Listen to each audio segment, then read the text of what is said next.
बिस्मिल्लाहिर्रहमानिर्रहीम, अस्सलाम वालेकुम। आप देख रहे हैं हेड ऑन और मैं हूं मुनीब फारूक। हालात कशीदा हैं इसलिए क्योंकि आज ही बलूचिस्तान असम्बली के अंदर एक मुतफ़िका करारदाद मंजूर की गई है कि पाकिस्तान तहरीक इंसाफ पर पाबंदी लगा दी जाए। जी हाँ, एक अहम डेवलपमेंट है, लेकिन देखना यह है कि कल वज़ीर आज़म ने वफाकी काबीना के इजलास के बाद जो कहा उसको हुकूमत किस तरफ लेकर जा रही है। क्या सिर्फ सिक्योरिटी इंतजाम ही इस्लामाबाद के अंदर किए जाएंगे जिसके बाद इस्लामाबाद को इस तरह की दरअंदाजी से दोबारा बचाया जाएगा, या कुछ और ऐसे इकदाम है जो कि हुकूमत करने का इरादा करती है। आज पाकिस्तान के लिए अच्छी खबर कि स्टॉक मार्केट में 100 इंडेक्स 1 लाख की जो सतह है वो अबूर कर गया। यकीनी तौर पर पाकिस्तान के लिए एक अच्छी खबर है।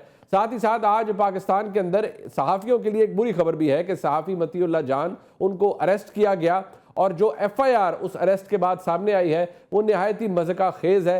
तमाम सहाफ़ती तंजीमें इसको कंडेम कर रही हैं, इस पर सवाल उठा रही हैं और सवाल ये भी उठाया जा रहा है कि इस तरह की गिरफ्तारियों और इस तरह के मुकदमात बनाने के बाद क्या कुछ हासिल हो सकता है, क्या ये काउंटर प्रोडक्टिव नहीं है। ये अहम मामलात हैं, इनको पर बात करने के लिए हमारे साथ मौजूद हैं जनाब सरदार लतीफ़ खोसा साहब, MNA हैं पाकिस्तान तहरीक इंसाफ से। खोसा साहब आपका बहुत शुक्रिया। और जनाब बिलाल अज़हर कियानी साहब, MNA हैं पाकिस्तान मुस्लिम लीग नून से। खोसा साहब, सबसे पहले मैं आपसे आगाज़ करना चाहूँगा, कल जो प्राइम मिनिस्टर ने गुफ्तगू की काबीना मीटिंग के बाद वो बड़ी सजेस्टिव थी। उन्होंने कहा ये जो सब कुछ इस्लामाबाद में हुआ this will not be tolerated. तो खबर गर्म है, आपसे कुछ देर पहले आज बलूचिस्तान असम्बली के अंदर मुश्तरका करारदाद पास हुई है कि पाकिस्तान तहरीक इंसाफ पर पाबंदी लगाई जाए। खैबर पख्तूनख्वा असम्बली का इजलास भी 9 बजे बुला लिया गया है। तो पॉसिबिलिटी है कि शायद हुकूमत कोई ऐसा इकदाम करे या उसके हवाले से कम आगाज़ करे। आप क्योंकि खुद हमारे उस्तादों में से हैं तो ये with one stroke of pen तो हो नहीं सकता। Obviously there is a lengthy process involved. इसको अवॉइड कैसे करेंगे अगर ये काम शुरू हो जाता है, या गवर्नर्स रूल की बात होती है जिसे हम आम फहम जुबान में कहते हैं, लेकिन प्रोक्लेमेशन ऑफ इमरजेंसी, इसको कैसे अवॉइड करेगी पाकिस्तान तहरीक इंसाफ? देखें मुनीब, ये पहली हुकूमत मैंने देखी है जो खुद ही तलातम चाहती है, जो खुद ही चाहती है कि मामलात को जो है पुरसुकून तरीके से और नेगोशिएटेड तरीके से उसको हल ना किया जाए। ये हुकूमत अजीब है कि ये एक तो फॉर्म 47 की पैदावार है, एक इन्होंने जो है अवामी मैंडेट की जो है उस पर डाका मारकर गासिब हैं ये मुल्क पर। और हमारे जो फॉर्म 47 की नालिश है, ना तो वो सुप्रीम कोर्ट में लगाई जाती है और ना ही वो ट्राइब्यूनल्स को काम करने दिया जाता है कि ट्राइब्यूनल जो आर्टिकल 225 की जो अख्तियारात हैं उनके इस्तेमाल करते हुए वो हमें हमारा मैंडेट अवाम को वापस दिलाए। अच्छा, अब आ जाइए आपके सवाल की तरफ। आपको भी पता है माशाल्लाह आर्टिकल 17 में किस तरीके से किसी पार्टी को बैन किया जा सकता है। ये इस तरीके से करारदादों से तो नहीं होता है। अब अगर आप चाहते हैं कि करारदादें आपस में सूबे टकराते रहें और अवाम के दरमियान जो है इस तरीके से वो महाज आराई रहे, तो फिर आप पाकिस्तान के दुश्मन तो हो सकते हैं, फिर आप पाकिस्तान को मजबूत नहीं देखना चाहते हैं। देखें, कोई भी दुनिया में कोई देख लें, आपका 3 सालों में जो ब्रेन ड्रेन हुआ है और आपका जो कैपिटल आउटफ्लो हुआ है, आपका जो लाखों बच्चा बाहर गया है और एजुकेटेड गया है और आपकी इंडस्ट्री सारी जो बाहर चली गई है, आपका स्टैंड स्टिल पे आ गया है। बट सर वो आपका आर्गुमेंट सर आपका आर्गुमेंट अपनी जगह, बट इशू ये है ना कि we have a situation at hand. मैं ये चाह रहा हूँ और आप इस पे जरा थोड़ा सा डिलिबरेट अगर कर पाए, इस सवाल का जवाब मुझे दे पाए कि बहरहाल ये हुकूमत है फॉर्म 47 की हो, वो आपका बिल्कुल आपकी अपनी जगह बात दुरुस्त है, लेकिन ये कर तो बहुत कुछ सकते हैं। Proclamation of emergency in province भी हो सकता है 232 के तहत। The president after 18th amendment can act on his own. दोनों हाउसेज में लाना पड़ेगा, जॉइंट हाउसेज में 10 दिन के बाद। बट सवाल यह है कि दोनों चीजों को अवर्ट करने के लिए क्या है तहरीक इंसाफ के पास, क्योंकि उनकी असर्शन ये है कि नहीं, ये तो सूबा चढ़ाई करता है वफाक पे। पारा चनार के अंदर जो कुछ हुआ सूबे का, वहां पर वज़ीर आला का कोई नहीं है ध्यान, वो वफाक पर चढ़ाइयों में मसरूफ है। इसको कैसे अवर्ट करेंगे? आप भी कोई रेजोल्यूशन पास करेंगे खैबर पख्तूनख्वा असेंबली से? फिर देखें, एक तो मुनीब बात यह है कि जो चढ़ाई की बात करते हैं वो जहालत से जो है मैं उनको तशबीह दूंगा कि वो बिल्कुल नाबल्ग और नाबल्द हैं और वो नावाकिफ हैं। देखें जो वफाकी कैपिटल है वो चारों जितना पंजाब का है, जितना केपीके का है, जितना ही बलूचिस्तान का है, जितना ही सिंध का है, आपके दारुल खिलाफे पर सभी इकाइयों का जो है उतना ही बराबर का हक है। और अगर जो है कोई एहतजाज पुरअमन अपना वफाक के ऊपर जो है वफाक के पास आके नोटिस दिलाना मबजूल है, क्योंकि अंधी और बहरी और गूंगी और अवामी मैंडेट से आरी हुकूमत है, तो फिर जाहिर है कि आपने सारे जब रास्ते मसदूद कर दिए तो फिर आपका पुरअमन एहतजाज किसे जो है, चाहे वो पंजाब से आए, चाहे वो सिंध से आए, चाहे बलूचिस्तान से आए, चाहे वो खैबर सर वो उसे पुरअमन नहीं कहते, वो कहते हैं पुरअमन नहीं, वो मुतशद्दिद लोग थे और इसको मुतशद्दिद एहतजाज थे, वो ये कहते हैं। नामुनीब इसको हमला मत कहो। हमला करने वाले फिर मुसल्ला आते, फिर इनकी भी लाशें गिरती, हमारे सैकड़ों बंदे ना मारे जाते, 1900 हमारा जख्मी ना होता, गोलियां लगी हुई हैं और लाशें ये गायब ना करते पॉलीक्लिनिक से। और सर कल आपने कहा 278 का जिक्र आपने किया, गालिबन मुझे अगर if I am not wrong आपने कहा जी किया, बट सर मुझे ये बताएं, मैं वही क्योंकि हुसैन आपने 1900 को गोलियां लगी हुई हैं। सर मैं वही अर्ज कर रहा हूं, 1900 is a very large number sir. 278 is sir 278 is a very large number. मुझे तो वही समझ नहीं आ रही कि ये इतनी लाशों को छुपाएंगे कहां, मतलब इनके पास क्या मैकेनिज्म है कि ये अच्छा 6 तो इन्होंने केबीके वालों की दे दी हैं, एक भी नहीं मानने को तैयार हैं। ये मेरा डीजी खान से आए हुए हैं, अभी भी उन्होंने कहा है कि कल तक इन्होंने लाशें दिखाई हैं, हमने शनाख्त की हैं, गोलियां लगी हुई हैं। आज ये कहते हैं ना कोई लाश है और ना ही कोई गोली किसी को लगी है। तो ये मुझे बताएं कि इस तरीके से, और ये जो कहते हैं कि जी क्यों नहीं विजुअल क्यों नहीं लिए, फलाने क्यों नहीं किए, अरे भाई तुमने यलगार मारी ऐसे जैसे कहना है कश्मीर फतह करने जो है हिंदुस्तान की आर्मी या पाकिस्तान की आर्मी किसी दुश्मन पर गई हो। 12 बजे जो आपने बत्तियां बंद करके जिस तरीके से फिर फिस्तायत का सबूत दिया है कि अंधेरा ही अंधेरा था, घुप था, और उसके बाद आंसू गैस मारे गए और फिर डायरेक्ट गोलियां जो है मारी गई हैं। तो ये इस तरह का जो है इसराइल तो कर सकता है हमास पर, इसराइल तो कर सकता है फलस्तीन पर, हिंदुस्तान की आर्मी कश्मीर पर तो कर सकती है, बट आपको लगता है नहीं करना चाहिए। But sir hold on to your thought sir, अगर if you could hold on to your thought, मैं जरा क्यानी साहब को इंक्लूड और क्यानी साहब 2-3 बातें वो कहते हैं कि आपने सुन ही लिया, खोसा साहब फरमा रहे हैं कि ये जहालत है अगर आप ये कहें कि ये हमला है वफाक पर, ये कोई हमला नहीं है। आप एक अंधी बहरी हुकूमत है जिसको जगाने के लिए उन्हें आना पड़ता है और अपना आपका तवज्जो लेनी पड़ती है। उन्होंने बहुत बड़ा फिगर दिया, 1900 लोगों को जख्मी किया है आपने, 278 की लाशें हैं, यानी खुदा वो लोग इस जाबाक हुए हैं इस हमले में। That's a heavy toll. और ऊपर से आप तहरीक इंसाफ पर पाबंदी लगाने के लिए जा रहे हैं, आप खुद शायद तलातुम चाह रहे हैं अकॉर्डिंग टू हिम। जी बिस्मिल्लाहिर्रहमानिर्रहीम। मुनीब साहब बहुत शुक्रिया जी अपने शो में दावत देने का। देखिए ये एक अच्छा तरीका है कि आप हर दूसरे तीसरे हफ्ते खैबर पख्तूनख्वा की रियासी मशीनरी लेके इस्लामाबाद की तरफ पुरअमन एहतजाज के नाम पर आके टेयर गैस और बंदूकें उठा के कुलेले उठा के चल पड़ें, और फिर जब वहाँ पे कोई वायलेंस हो और कोई तोड़ फोड़ हो तो फिर आप कहें कि हम पुरअमन एहतजाज करने आए थे। आप एक जत्था हैं, आपकी एक 10 साल से जायद की एक पॉलिटिक्स के नाम पर वायलेंस की एक तारीख है, 9 में उसकी इंतहा थी और अब आप नई इंतहा रकम करने पर तुले हुए हैं।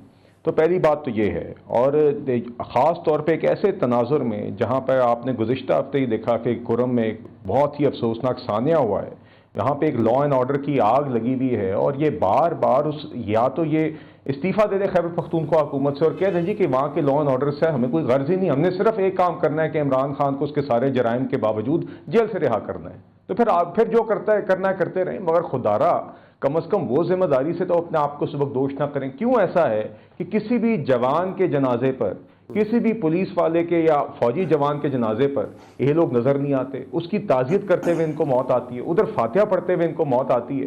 तो देखिए बात यह है कि आप बार बार ये काम करेंगे, आपने इन्होंने जिक्र किया, देखिए मेरी ये गुजारिश होगी कि इतने बड़ी बहुत ही खौफनाक और ख़तरनाक बातें करने से एहतियात करें। ये आप पहले भी इसी तरह एक कफन बांध कर आने की आपने बातें की, कफन क्या आपने जिक्र किया, कफन बांध कर आएंगे, कहां पे है वो कफन बांधने वाले आज, जिनके सरों से एक बाल नहीं हिला था उस दिन और फिर दुम दबाकर भाग गए थे, चाहे वो बुशरा बीबी थी, चाहे वो अली अमीन गंडापुर थे।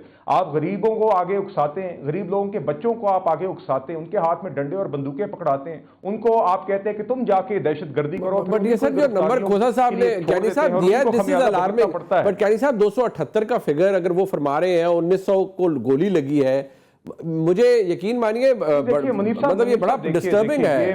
मैं हैरान हूं जी।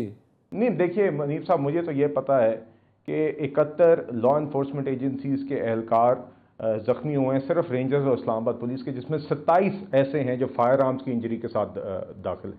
3 रेंजर्स के जवान ऑलरेडी उनको कंधा दिया है 2 दिन कबल, वजीर आजम और शहबाज शरीफ साहब ने जो शहीद हुए हैं, उससे 1 दिन पहले कांस्टेबल मुबशर शहीद हुए हैं।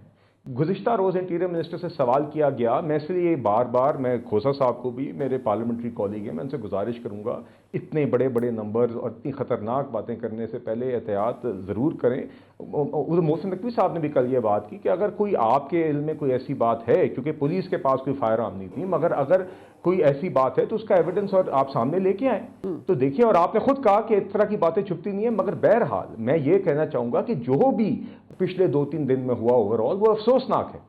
तनाजा जो है, तनाजा भी तो अपनी जगह है ना यानी साहब, तनाजा भी तो अपनी जगह है ना। जब आप उनकी बात नहीं सुन, बट सर वो बात आप उनकी नहीं सुनते ना। वो 3 डिमांड उन्होंने रखी इमरान खान साहब को, वो ये कहते हैं कि आपने जाली केसेस में रखा हुआ है, और खोसा साहब ने तो ये कहा कि सब एग्री हो गया था, 15 दिन बाद इमरान खान साहब को रिलीज आप कर रहे थे, ये तो फौरी रिलीज वाले मामले के ऊपर काम खराब हो गया। चलें अब इस पे भी मुनीर साहब सुन लीजिए। देखिए सबसे पहले तो जब भी आप कितने शोज इस बात पे कर चुके हैं कि जब भी इनसे बात होती है कि बातचीत होनी चाहिए, हम कहते हैं कौमी इश्यूज पे बातचीत होनी चाहिए और इश्यूज पे बातचीत होनी चाहिए, चलिए जनरली बातचीत मान लेते हैं, तो इनका आगे से क्या जवाब आता है, हम तो बात करेंगे सिर्फ इस्टेब्लिशमेंट से। और इसकी वजह क्या है, क्योंकि पूरी जिंदगी ये जमात चली ही इस्टेब्लिशमेंट के कंधों पर है, इनके धरने इस्टेब्लिशमेंट के कंधों पर हुए, ये हमेशा बैसाखियों के सहारे हुकूमत की इन्होंने धरने किए, तो आज भी उनका मोडस ऑपरेंडी वही है। और हालत ये है कि आप इनके अपने तर्जुमान से सुन लें, बैरिस्टर सैफ ने 2 दिन कबल हर दीगर चैनलों पे आके ये बात की कि उन्होंने, बैरिस्टर सैफ ने और गौहर खान ने अडियाला जेल जाके इमरान खान से मुलाकात की, और उनके बकौल इमरान खान ने इनको डायरेक्टली ये कह दिया कि संगजानी के ऊपर चलें, हम वहां पे इत्तफाक कर सकते हैं और उस पर बातचीत करें, मगर बुशरा बीबी ने वो ओवर रूल किया। अच्छा तो क्या बातचीत? देखिए आपने हर चीज पे जिद रखनी है, आपने कहते हैं बात करने की बात हो तो आप कहते हैं हमने एस्टैब्लिशमेंट से करनी है, आपने कहा हम बंदूकें भी इस्तेमाल करेंगे, टेयर गैस भी जदीद इस्तेमाल करेंगे और इमरान खान को रिहा करके हम आएंगे, तो आप फिर कैसा माहौल पैदा करते हैं और आप क्या तवक्को? क्योंकि आपने बात की है, मैं खुदा साहब जरा आप, क्योंकि बुशरा बीबी साहिबा के भी वकील रहे हैं और है भी, मतलब आप इमरान खान साहब के भी वकील रहे हैं, अब आप you are there MNA also, मुझे सिर्फ ये बताइए कि पार्टी के अंदर भी कोर कमेटी कह रही थी तयन किया जाए कि किसने कारकुनान को तशद्दुद पर उकसाया या तशद्दुद की तरफ ले गया। हर कोई बुशरा बीबी साहिबा पर क्यों फिंगर पॉइंट कर रहा है कि जी वो इमरान खान साहब मान गए थे, उन्होंने कहा डी चौक जाना है, फिर जी वो गंडापुर साहब को वहां से भागना पड़ गया। बुशरा बीबी साहिबा की हमशीरा फरमा रही है कि नहीं, उनको तो एक किस्म का वहां से जबरदस्ती ले जाया गया और उन्होंने कहा कि मैं तो गाड़ी से बाहर छलांग लगाना चाहती थी, मैं नहीं जाना चाहती थी। Why is everybody pointing fingers at her? Munib, ये इनका डिसइंफॉर्मेशन सेल जो है ना वो माशाल्लाह बहुत ही जो फ़ाल है। और लुक हु इज टॉकिंग, यार कौन बातें कर रहा है? ये जो ज़ियाउल हक की कूक से जन्म लेने वाले, जिन्होंने भुट्टो को फांसी में जो है कलमे इन्होंने ली थी जज साहिबान की, और जिन्होंने बीबी की गंदी तस्वीरें ऊपर आसमान से फेंकी थी, ये जब कहते थे कि जरदारी के पेट फाड़ कर जो है उसके डॉलर निकालेंगे और रस्सा गले में डालकर चौकों में लटकाएंगे, ये बातें कर रहे हैं। यार किसकी बातें कर रहे हो? ये जो अगर पानामा लीक के मैं किस्से सुनवा दूं और मैं इनकी जो है वो ब्रॉडशीट वाला जो है आपके सामने रख दूं और जेआईटी की आपके सामने रख दूं, कोई धरती माँ को लूटने में कोई कसर इन्होंने छोड़ी नहीं है। और बच्चे इनके बाहर हैं और अपने आप को पॉपर डिक्लेयर करवाते हैं, अपने आप को ये जो है इस तरीके से ये दुनिया में पाकिस्तान की भी बदनामी कर रहे हैं। देखें, मत इस तरह से खिलवाड़ करें धरती माँ के साथ। जब जब आइन के साथ खिलवाड़ हुआ है तभी जो है मुल्क या 2 लख्त हुआ है, और इनको खुदा का खौफ नहीं आता? क्या ये फिर बनाना रिपब्लिक, छोटी छोटी ये जो है रियासतें बनाना चाहते हैं पाकिस्तान की? क्या पाकिस्तान को फिर तोड़ना चाहते हैं हम? 1971 का जो है सर वो आपका आर्ग्यूमेंट, आपका आर्ग्यूमेंट अपनी जगह सर, मेरा गुजारिश है सर, ये मैं आपसे पूछ रहा हूं क्या ये बात दुरुस्त है या नहीं है? बिकॉज ये जो बुशरा बीबी साहिबा वाली, बिकॉज जो मोहम्मद अली सैफ साहब है वो खैबर पख्तूनख्वा के हुकूमत के मुशीर इत्तलात है। Who is actually lying? क्या इमरान खान साहब ने कहा था कि संजानी पे मान गया हूं मैं, या उन्होंने ये कहा था कि जो बुशरा बीबी फैसला करेगी वो होगा? देखें, बुशरा बीबी को उन्होंने पैगाम्बर बना के इसलिए भेजा था क्योंकि जब हमारी क़यादत जाती है डयाला जेल में, हाई कोर्ट का ऑर्डर लेके जाती है, तो मिलना तो दरकिनार उनको वहां से गिरफ्तार कर लिया जाता है, बशमूल चेयरमैन हमारे बैरिस्टर गौहर को गिरफ्तार कर लिया जाता है और खान साहब से मिलने नहीं दिया जाता है। तो जाहिर है कि बुशरा बीबी ने पैगाम पढ़ के सुनाया। मैं मौजूद था वहाँ पेशावर में जब उन्होंने इमरान खान साहब का पैगाम सुनाया। और दूसरी बात ये है कि जहाँ तक ये ताल्लुक है, उन्होंने जेल से ये भी भेजा था कि ये मेरी तरफ से जाली पैगामात भी आपको देंगे, ये आपको लॉलीपॉप भी देंगे, ध्यान ये भी करेंगे, लेकिन आपने 24 का जो है धरने को हर कीमत पर करना है। और जब तक ये इस तरीके से अगर इमरान खान को मुखलसी हो जाती, क्योंकि इमरान खान बाकी सारे केसेस में से बशमूल बेहयाई के इद्दत वाले केस में, जिसमें हमारे प्यारे मजहब की भी बदनामी दुनिया भर में हुई, वो उससे भी बरी हो चुके हैं। साइफर का जो बहुत इन्होंने सर आपका उससे भी बरी हो चुके हैं। सर बाकी सारों में मुनीब, बाकी सारों में जमानत। सर मैं गुजारिश सर आप बहुत अच्छे वकील हैं सर आप, और मुझे पता है आप अच्छे अच्छे जजेस को भी इधर उधर हिला देते हैं, पर मैं माड़ा जी आदमी है, मेरे सवाल का जवाब दे दो सर कि वो बुशरा बीबी साहिबा को वाइज एवरीबॉडी, सर वो उनका बताए ना कि उनको क्यों पॉइंट आउट कर रहे हैं, और क्या आप कह रहे हैं कि वो लॉलीपॉप देंगे? तो क्या बैरिस्टर वो सैफ साहब ने क्या गलत बयान दिया है या गलत मैसेज दिया है खान साहब का? देखें, बात यह है कि जब बीबी साहिबा को ये कह दिया गया, इमरान खान ने खुद कहा कि ये हतमी है, ये आपको डिस्ट्रैक्ट करेंगे, आपने जब तक मैं खुद आपसे ना कहूं तब तक आपने ये बातें किसी की नहीं माननी है, और ये मुझसे भी अगर मंसूब करें कोई चीज तो उसको भी आप मत मानिएगा। तो बुशरा अपनी जगह पर, बुशरा ने कहा कि मैं आखिरी दम तक लड़ूंगी। जरा सुनो, इन्होंने जो फिस्तायत ये 26 की रात को जो कुछ किया है ना, ये शर्मनाक। इससे तो मैं कहता हूं कि ये लगता था कि ये हिंदुस्तान की फौज ने पाकिस्तानियों पर आकर हमला कर दिया है। जो हमारे ऊपर 26 की रात को जो इन्होंने शब खून मारा है ना, वो कोई दुश्मन पर भी अल्लाह ना करे कि इस तरह से दुश्मन के साथ भी हो। इन्होंने वहां से पहले तो जो है हमारे कंटेनर की लाइटें ऑफ कर दी। आप जरा हामिद मीर से पूछ लीजिएगा, उसको भी कहा कि निकलो तुम यहां से। ऊपर स्नाइपर सारी बिल्डिंग्स पर बिठा दिए गए और सारी लाइटें उसकी ऑफ करके फिर जो आंसू गैस किया गया वो बादल ही बादल थे और आपको सांस लेना मुश्किल हो गया था। मैं ये रुमाल लेकर मैंने अपना पूरा मुंह जो है गीला करके पानी से किया, लेकिन सांस लेना दुश्वार हो रहा था, मुश्किल, इम्पॉसिबल था ऑलमोस्ट। आप हैरान होंगे। और उसके बाद जब डायरेक्ट गोलियां मारी हैं तो फिर जब बीबी का दूसरी गाड़ी में गई है तो खंजर से उसके चाकू से जो है टायर फाड़ के उसको जो है फाड़ा गया है। और फिर जब वो फिर उस फटे हुए टायर की कैफियत में भी जब लोगों में गिरी है तो फिर लोगों ने उसे दूसरी एक गाड़ी में किया है और फिर इन्होंने उसके ऊपर कोई ऐसी चीज फेंकी है जो जलन सारे जिस्म पर हुई है और गाड़ी पर भी फेंकी गई। वो भी प्लेन क्लोथ्स में कौन थे? इन्हीं के लोग थे। और उसके बाद जो है बीबी को जो है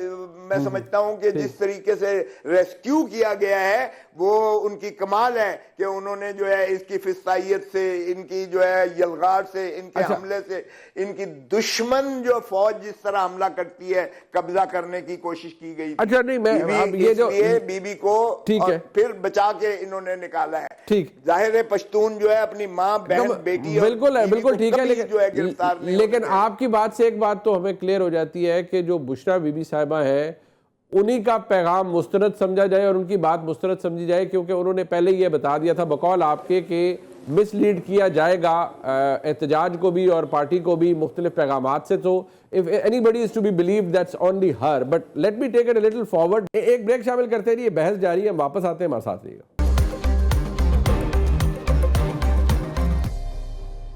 एक दफ़ा फिर आपको खुशामदीद कहते हैं जी प्रोग्राम में कियानी साहब के बहरहाल आप हुकूमत है, बहरहाल एक ऑपरेशन हुआ, आपका आर्गूमेंट यह है जी कि जब आप चढ़ाई करेंगे, रियासत पर चढ़ाई करेंगे तो उसका जवाब मिलेगा।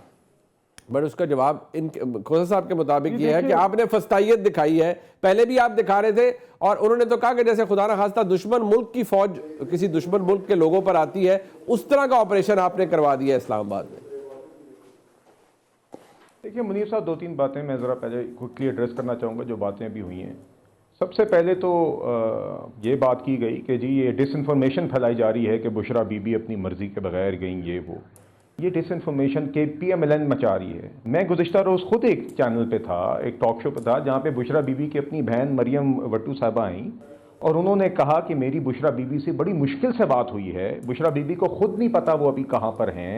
बुशरा बीबी का फ़ोन बन जा रहा है, उनके इर्द गिर्द लोगों का फ़ोन बन जा रहा है, और मुझे उन्होंने खुद बताया है, मरियम वट्टू साहिबा ये कह रही थी कि उनको बुशरा बीबी ने खुद बताया कि मैं अपनी मर्जी के बगैर वहाँ से गई। तो ये, और मुझे अभी नहीं पता कि मैं कहाँ पे हूँ। तो जो आपने उनसे सवाल किया, ये सवाल कोई PMLN नहीं मचा रही, चैनल पे जाके कल मरियम वट्टू साहिबा ने ये बात की। दूसरी बात, आपने जब कहा कि ये बुशरा बीबी ने ये जिक्र किया था कि आपको गुमराह करने की कोशिश की जाएगी, ये वो, तो देखिए फिर ये तो तय हो गया कि जब मौजूदा चेयरमैन PTI गौहर खान और मौजूदा spokes person KP government barrister Saif Imran Khan से खुद अडियाला जेल मिल के आए, जिस मुलाकात से कोई इनकारी नहीं है कि वो मुलाकात हुई, और उसके बाद वो कि इमरान खान का पैगाम लेके आए कि जनाब आप संगजानी के अंदर आप देख लें, इसके संगजानी की पॉसिबिलिटी को कंसिडर कर लें, तो बुशरा बीबी ने उसको ओवर रूल किया, और इमरान खान जो उनके बानी चेयरमैन हैं और मौजूदा चेयरमैन PTI और ओवर रूल कर दिए गए, और लब्बैक कहा गया इस ओवर रूलिंग के ऊपर बुशरा बीबी ने जो की। अली अमीन गंडापुर ने भी लब्बैक कहा, जो KP CM है, leader of opposition Umar Ayub ने भी लब्बैक कहा, इन सब ने उसका जवाब तो उन्होंने दे दिया ना कि बुशरा बीबी ने पहले ही बिफोर हैंड कह दिया था कि आपको मिसलीड किया जाएगा। अगर अब जारी बात है, इसको कौन काउंटर वेरीफाई करेगा? इमरान खान मिसलीड कर रहा था। नहीं, इमरान खान ने वो उनको एतबार ही नहीं है ना, unless she meets Imran Khan साहब herself, only then she would have been able to make it clear to the public कि नहीं वाकई खान साहब ने कहा या नहीं कहा। Perhaps she never believed anyone। चले फिर इतना अगर मानते हैं तो फिर बुशरा बीबी की ये बात भी माने।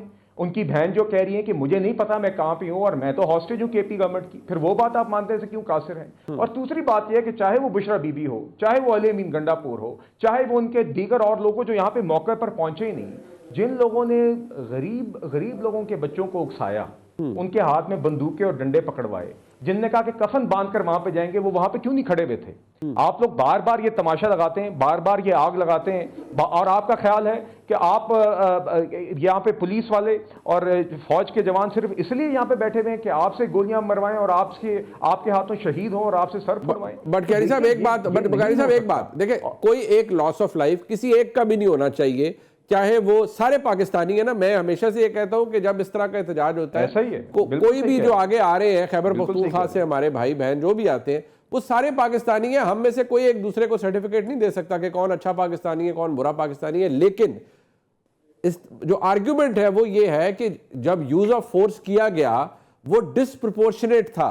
उनका ये कहना है कि आपने अपने लोगों को के ऊपर चढ़ाई कर दी, उनका रगड़ा निकाल दिया, और जो डेथ टोल खुदा न खास्ता जो खोसा साहब बता रहे हैं एज अ पाकिस्तानी, मैं दुआ करता हूं कि ऐसा ना हुआ हो, लेकिन जो वो बता रहे हैं तो बड़ा अलार्मिंग है। इट मींस कि आपने फिर डेड बॉडीज डंप भी कहीं कर दी होंगी, छुपा भी दी होगी कहीं।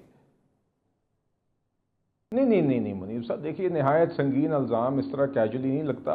जिस तरह कल इंटीरियर मिनिस्टर ने कहा कोई ऐसी बात है तो शायद आप सामने लेके आए। कोई भी लॉस ऑफ लाइफ होता है तो मुकम्मल तहकीक होनी चाहिए। मैं हरगिज़ भी कभी भी I will never take this lightly जी। किसी भी सिटीजन का कि यहाँ पे मौत हो तो बिल्कुल किसी भी पाकिस्तानी शहरी की हो तो उसकी पूरी मुकम्मल तहकीक होनी चाहिए और इंसाफ होना चाहिए। मगर देखिए बात यह है कि आप कह रहे हैं कि डिसप्रोपोर्शनेट यूज ऑफ फोर्स हुआ। क्या आपको पता है कि इससे एक दिन कबल ही 4 आपके 3 रेंजर्स के जवान और 1 पुलिस का एहलकार तो इन्हीं एहतजाजों में शहीद हो चुके थे। बिल्कुल हुआ। आप लॉस ऑफ लाइफ की बात कर रहे हैं इन एहतजाजों में, उसके ऊपर इन लोगों ने इजहार अफसोस तक नहीं किया। आप लॉस ऑफ लाइफ की बात करें तो लॉस ऑफ लाइफ तो वहां पर हुई, लाशें तो वहां पर गिरी, और इन लोगों का एक वतीरा बन गया है कि ये गिर जाती हैं और ये बिल्कुल उनका रवैया यही होता है कि अपनी फौज से लड़ने आ रहे हैं, अपनी पुलिस के सर फोड़ने आ रहे हैं। तो देखिए रियासत ने रिस्ट्रेंट दिखाई, और बिल्कुल but at the same time writ of the state भी इंश्योर करनी है। But पाकिस्तान की शहरी हैं does not give you the right कि आप बंदूक उठा के या टेयर गैस उठा के अपने आप यहां पे हमले शुरू कर दें। और इस दफा सिर्फ हुकूमत ने नहीं कहा था कि इलीगल एहतजाज है, कोर्ट के ऑर्डर्स भी थे। Let Khosa respond to that. Khosa, एक इशू ये भी है, मुझे याद है लास्ट प्रोग्राम में आप आए, आपने कहा यार ये थोड़े दिनों की बात है। एक तो आपको बड़ा आपकी रिलायंस थी कि अमेरिका में तब्दीली आएगी तो पाकिस्तान में भी आएगी। अब इस वक्त जो सिचुएशन है, आपको इमरान खान साहब की रिहाई कब नजर आ रही है? बिकॉज मुझे लगता है कि जो हालात कुछ पहले आपकी बार्गेनिंग पोजीशन थी, ये भी एक सेटबैक तो हुआ है। तहरीक इंसाफ का जो एहतजाज था वो ऑन ग्राउंड तो इस वक्त किसी जगह पर भी नहीं है, और लोग उंगली उठा रहे हैं उन लोगों के ऊपर जो लाहौर के सदर थे पीटीआई के, कि आप बाहर नहीं निकले, फलाना बाहर नहीं निकला, फलाना नहीं निकला, नाम चल रहे हैं कि इनसे इस्तीफे ले लिए जाए, फलाने से ले लिया जाए, पार्टी पोजीशन छोड़ी जाए। सलमान अकरम राय साहब ने शायद प्रॉब्ली इस्तीफा दिया, बट उन्होंने बताया जा रहा है कि अपनी जाती वजूहात पे दिया। लेकिन where does this demand stand now, जो इमरान खान साहब की रिहाई के हवाले से थी, एंड क्या लग रहा है आपको, क्या होगा इस डिमांड का? आप मेरे साथ आ जाओ, मेरे साथ आप आ जाओ, अभी इसी वक्त मैं आपको लेकर चलता हूं। जो बेचारे पॉली क्लिनिक के बाहर बैठे हुए हैं, अपनी भाई की लाश लेने के लिए बैठे हुए हैं, उन्होंने मुझे कहा है कि खुदारा कीजिएगा, कल तक हमने अपनी लाश खुद देख कर आए हैं, गोलियां लगी हुई, और ये लिस्ट भी हमारे पास मौजूद है। हमारा भाई 19वें नंबर पर है। आज क्या आए हैं तो कहते हैं कि ना लाश है, ना कोई गोली है, ना कोई बंदा है, ना कोई कुछ है। अरे बाबा, ये खून रंग लाएगा, मुनीब, ये खून रंग लाएगा। इस तरह से झूठ के साथ जो है, फ्रॉड के साथ आपने मैंडेट चोरी कर लिया, आपने मुल्क पर कब्जा कर लिया, लेकिन लोगों की जानों के और जिंदगी से आप खेल रहे हो। खुदा का खौफ करो। इस मुल्क को पहले 1971 में 2 लाख किया है, अब इसके 4 टुकड़े करने जा रहे हो। पाकिस्तान पर रहम करो, पाकिस्तान के अवाम पर रहम करो। ये जो है इस तरह से फिस्तायत नहीं चलेगी। अगर आपने जो है सही माने में अगर आप पाकिस्तानी हो तो फिर आप इमरान खान को क्यों बार बार गिरफ्तारी डाल देते हो? अरे बाबा, सारों में तो हो चुकी। जब आखिरी केस में उसकी रोबकार गई है तो एक और झूठा केस जो है दायर करके उसे गिरफ्तार कर लिया। तो और दायर होगा 494 में। अब तो और केसेस मुनीब सुनो, इन्होंने मान लिया कि हम छोड़ते हैं, इन्होंने कहा कि हम इसके बाद छोड़ते हैं, आप जरा हफ्ता हमें टाइम दे दें। अच्छा, तो हमने कहा नहीं, पहले होगा कि वो लॉलीपॉप हमें नहीं चाहिए। अगर तुम हफ्ते बाद छोड़ रहे हो तो आज छोड़ने में तुम्हें क्या एतराज है? 494 की पावर आपको पता ही है मुनीब, आप खुद वकील हो। 494 में किसी केस में भी आप विड्रॉ कर सकते हो प्रोसिक्यूशन, और इमीडिएट रिलीज होती है 169 में। तो ये किसका फ्रॉड बताते हैं कि जी वो तो अदालतों के मामले में। अरे भाई, अदालतों सारों में या बरी हो चुका है या जमानत पर है। आपने जब आखिरी केस में जमानत हुई है तो नया केस आपने डाला है, वो 494 बात ये है या 169 में आप इमीडिएटली रिलीज कर। अगर आपकी नीयत ठीक है तो फिर इमरान को बाहर लाओ। और फिर एक इशू है ना, अगर आप पॉलिटिकल स्टेबिलिटी चाहते हो पाकिस्तान को, आपका ये आर्ग्यूमेंट है, ऐसे बातें करने से जो है ना फ्रॉड से नहीं, बट आपका आर्ग्यूमेंट कौन सा, एक मिनट, आपका आर्ग्यूमेंट और आपका जो क्लेम है वो बड़ा संगीन है कि इन्होंने फस्तायत दिखाई, बेशुमार लोगों का जो डेथ टोल आपने बताया बहुत ज्यादा, और आपने अभी भी कहा है कि एक बुलेट रिडल बॉडी पड़ी हुई है और वो मांग रहे हैं, वो नहीं मिल रही उन्हें। एक तो ये बात है। साथ मैंने आपसे पूछा कि अब जो इस वक्त सूरत हाल है, जहां आप अब आज खड़े हैं, पाकिस्तान तहरीक इंसाफ जहां खड़ी है, इमरान खान साहब की रिलीज के लिए अब क्या होगा? कोई नई मूवमेंट चलेगी, कोई नया दौर शुरू होगा, या अब आप अदालतों तक ही खुद को फिलहाल महदूद रखना चाहेंगे कि वहां से कोई रिलीफ पाकिस्तान तहरीक इंसाफ के बानी को मिले? मुनीब, तुम भी यार हिस्ट्री के फिर तालिब इल्म हो तो सही, माशाल्लाह। बहुत शऊरी तौर पर आपको मैं देखता हूँ, माशाल्लाह। You are an intellectual par excellence, I must say. लेकिन मुझे बताओ, तहरीक तो चल रही है, हमने कब मुअख्खर की है भाई? We are in a state of movement. हमने तो तहरीक भी है और धरना भी है। इसलिए ये बात छोड़ दें कि सिर्फ इन्होंने फिस्तायत करके होज ऑफ कर दिया है। आपने, मुशर्रफ ने भी क्राइम सीन जो है बेनजीर का होज ऑफ कर दिया था 1 घंटे में। आपने सारी रात यलगार मार के और उसको सीन को बड़ा क्लियर कर दिया, और बिल्कुल जो है ये सारा red area, red line, blue area सारा साफ कर दिया। तो आपका ख्याल है कि खत्म हो गई मूवमेंट? अरे तहरीकें नहीं खत्म हुआ करती हैं भाई, इसलिए होश के नाखुन लें। अगर ये समझते हैं कि इस फिस्तायत से, डंडक से, जोर से अगर हम मुसल्ला होकर आए होते, एक तो ये विजुअल दिखा देते, फिर इनके इतने ये हमारे अपनी लाशें ना हम ले रहे होते, सर एक बात सर गिरी होती सर एक सेकंड, अगर हम मुसल्ला होकर आए होते। सर एक सेकंड बात सर, ये जो तस्वीरें ये दिखा रहे हैं, आपने शेल उठा के वापस मारा। सर गुजारिश ये है, जो इन्होंने वीडियो फुटेजेस दिखाई है उसमें जो लोग प्राइवेट कपड़ों के अंदर वो जो शेलिंग कर रहे हैं, जिनके पास शेल्स हैं पोटलियों के अंदर, प्लस इन्होंने दिखाया जी कि फलाने बंदे के पास देखिए ये गन्स आई है और हमारी बुलेट इंजरीज है 70 के करीब पुलिस एहलकारों को या लॉ एनफोर्समेंट एजेंसी के लोगों को। सर कोई ना कोई तो होगा, या आपको लगता है कि this is all made up?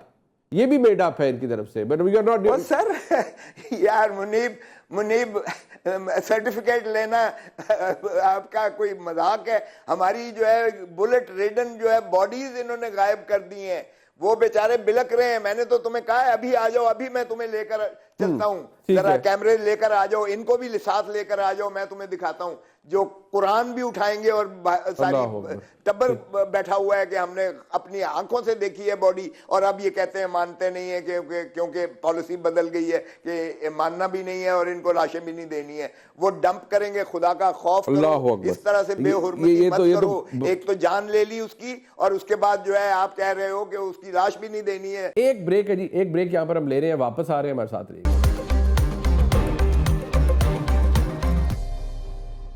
एक दफा फिर आपको खुशामदीद कहते हैं जी प्रोग्राम में। कियानी साहब, can you agree to this at least कि अब देखिए खोसा साहब इज़ अ रिस्पॉन्सिबल पर्सन, वो एक पाकिस्तान के नामी गरामी वकील है, मेंबर कौमी असेंबली है, आपके कॉलीग है, वो तो बता रहे हैं कि यार अभी वो तो मुझे कह रहे हैं साथ चलो मैं दिखाता हूँ बंदे जो बैठे हुए हैं अपनी डेड बॉडीज लेने के लिए या किसी की बॉडी लेने के लिए।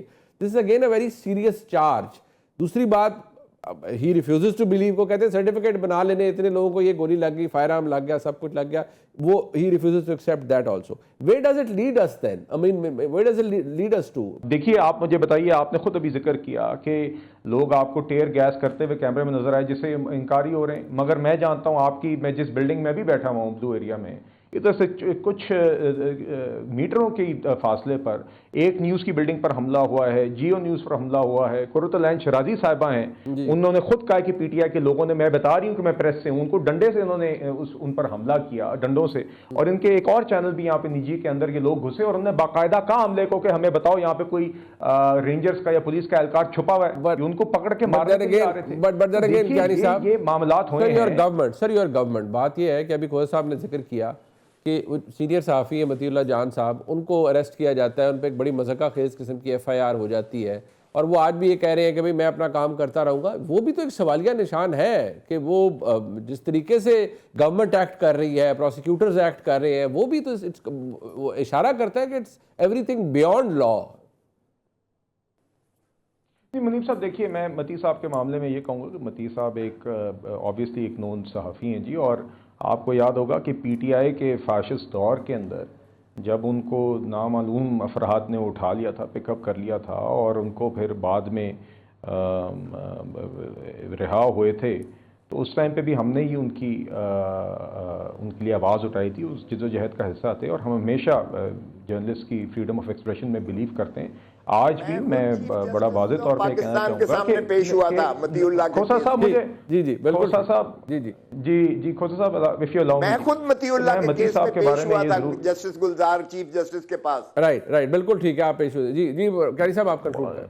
जी और मगर उस टाइम आपकी जमात भी दूसरी थी। बहरहाल मैं ये कहना चाहूँगा जी कि जमात का सवाल नहीं है, मैं पाकिस्तानी हूँ, पहले पाकिस्तानी हूँ। बिल्कुल ठीक है, आप सीनियर एडवोकेट है सुप्रीम कोर्ट। चले फिर क्योंकि नहीं आप उस टाइम पे जमात का हिस्सा थे, तो आप ये भी मानते थे ना उस टाइम पे कि पीटीआई एक फाशिस्ट जमात थी जो एस्टैब्लिशमेंट के कंधों पर थी, और RTS डाउन करके हुकूमत में आई थी ना, और डस्का में उन्होंने इलेक्शन भी बाद में चोरी किया था, जिसमें आपके पार्टी के सेक्रेटरी जनरल हमारे वकील थे, मैंने उनके साथ बैठ के पिटीशन बनाई है, ये 2-3 साल पहले की बात है। मैंने कभी ये बातें नहीं कही थी जो आप मुझे मंसूब कर रहे हैं। सर आप उस जमात का हिस्सा थे ना, मैंने कभी मेरा किसी तो को फैसल की ख्याल है कि आप या तो कह दे कि मैं डिसोन करता हूँ। नहीं अच्छा, आप RTS डाउन की चोर-शुदा हुकूमत का हिस्सा नहीं थे। चलें। अच्छा सर, गुजारिश ये है ठीक है कि मती साहब के मामले पर मैं ये कहूँगा कि जी वाज़ेह तौर पे वो एक सहाफ़ी भी हैं और इंसाफ होना चाहिए and justice should be insured. अगर उस पर्चे में कोई गलत चीज़ें हैं और हैं तो बिल्कुल justice should be insured and this should be done transparently. और जो भी दूध का दूध और पानी का पानी होने वाला है वो जल्द अज जल्द। अच्छा, last but not least carry साहब, अगर आप गवर्नर रूल इम्पोज करते हैं खैबर पख्तूनख्वा पर, सीधी सी बात है, ऐसा नहीं मतलब अगर आप प्रोक्लेम करते हैं इमरजेंसी अंडर 232, उसका ब्लो बैक आएगा सूबे की तरफ से भी। पीटीआई की बड़ी हैवी मैंडेट की हुकूमत है, इफ एट ऑल अगर आप ये एक्सरसाइज करने जा रहे हैं ऑप्शन तो। मुनीब साहब देखिए, हमने हमेशा कोशिश की है कि इस तरह की चीज़ों को रेजिस्ट करें, मगर बदकिस्मती से पीटीआई एक ऐसे नहज पर इन चीज़ों को ले आई है, मतलब कि एक ऐसी एब्डिकेशन ऑफ रिस्पॉन्सिबिलिटी है सीएम केपी की तरफ से कि देखिए ये भी तो नागुज़ीर है ना कि खैबर पख्तूनख्वा में आग लगी हो, 100 से ज़ायद लाशें गिर गई हों, कुरम पारा चिनार में जो वाक़यात हैं आपके सामने हो, और खैबर पख्तूनख्वा का सीएम वही रियासती मशीनरी, वही रियासती अमला जो उसको इस्तेमाल करके उधर उस आग बुझाने में इस्तेमाल करना चाहिए और अपनी एनर्जीज वहाँ लगानी चाहिए, उसी मशीनरी को उठा के यहाँ पे आके जवानों पर हमला कर रहा है और पीटीआई के तरानों पर सर घुमाता हुआ यहाँ पे आ रहा है। ये भी तो खैबर पख्तूनख्वा एक सूबे के साथ और एक वहाँ की आवाम के साथ एक ज्यादती है। तो देखिए ये गवर्नर रूल जैसी जो प्रोविजंस होती हैं ये यकीनन ऐसी चीज़ें नहीं होती जो आप शौक से इस्तेमाल करते हैं, मगर they also exist for certain eventualities. बदकिस्मती से पीटीआई हमें उस तरफ लेके जा रही है। और मैं एक बात जरूर कहना चाहूंगा, क्योंकि ये बात कभी कभी ये सूबाई कार्ड इस्तेमाल करती है पीटीआई। रेंजर्स के जो 3 जवान शहीद हुए हैं पीटीआई के एहतजाजों के नतीजे में, उनमें से एक जवान खैबर पख्तूनख्वा से था, एक जवान बलोचिस्तान से था और एक का ताल्लुक पंजाब से था। ठीक है, तो देखिए आप इसमें सुबाइयत ना लाइए, आप खुद आप रियासती मशीनरी को खैबर पख्तूनख्वा की इस्तेमाल करके फिर आप ढाल बनाते हैं सीएमशिप को। बट देयर आर इंडिकेशंस कि शायद गवर्नर रूल लगे या पता नहीं ना लगे, लेकिन खोज साहब इफ एट ऑल अगर ऐसा कुछ होता है इमीडिएट रिएक्शन क्या होगा, जरा थोड़ा अगर ब्रीफली आप बता पाए। दोनोदोनों ही चीजें हो सकती है ना, या पार्टी पे पाबंदी या गवर्नर्स रूल का इम्पोज होना, क्या रिएक्शन होगा from the party and from the government, KP government? यार मैं उस वक्त अटॉर्नी जनरल फॉर पाकिस्तान था जब पाकिस्तान पीपल्स पार्टी ने लगाया था, मुस्लिम लीग नून के पंजाब में हुकूमत पर लगाया था और गवर्नर राज, और फिर जिस तरीके से मैंने खुद फिर मुझे हुक्म हुआ कि आप रिव्यू करके तो इनको बहाल करवाएं, क्योंकि हमारे लिए जो है ये नामुमकिन हो गया है, गवर्नर राज को इतनी आसान चीज नहीं होती है, एक भी मेंबर नहीं टूटा है और गवर्नर राज कोई मुस्तकिल चीज तो होती नहीं है। तो ये गवर्नर राज लगाने का ये भी शौक पूरा कर लें। अगर देखें 2/3 से ज्यादा पाकिस्तान तहरीक इंसाफ की वहां फॉलोइंग है, 80% 90% अवाम को अगर आप बिल्कुल ही अपना जो है मुतसादिम बनाना चाहते हैं, मुतहारिब बनाना चाहते हैं और पाकिस्तान को तोड़ना चाहते हैं, 2 लख्स करना चाहते हैं, तो ये भी शौक पूरा कर लें। उधर से आपके जो है दरअंदाजी बॉर्डर से हो रही है, अफगानिस्तान का बॉर्डर जो है वो आपका है, उधर से तालिबान आपको जो है लिंच कर रहे हैं, उधर से कुरम एजेंसी